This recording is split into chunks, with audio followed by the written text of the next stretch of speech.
Hi everyone, I am over at my dad's house and this is his garage door.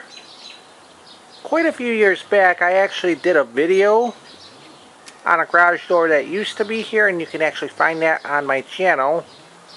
If you search for garage door, I'm sure it'll come up. I'm not sure what the exact title is off the top of my head. But what I'm going to do is open it up and then close it. So before I do that,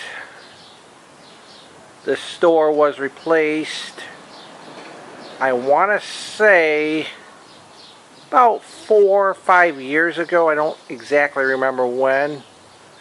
And the reason it had to be replaced was because the original door that was on here, it was attached to a garage door opener, which was installed later after my dad moved in.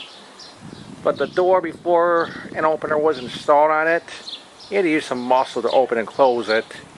And I was actually surprised that the garage door opener could move that door with little to no problem for the most part. But it got to a point where I think the original door collapsed and had to get a new garage door as a result. The door that was on here before was not meant to have a garage door opener open and close it, and I don't know if any serious repair would have fixed it at all. So what I'm going to go ahead and do is go ahead and open it up now.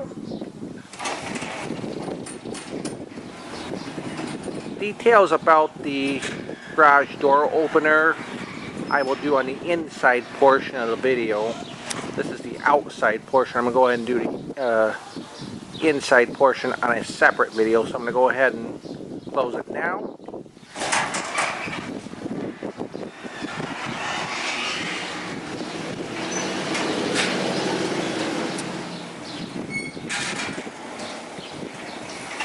And the way I open and close it was this little LiftMaster remote.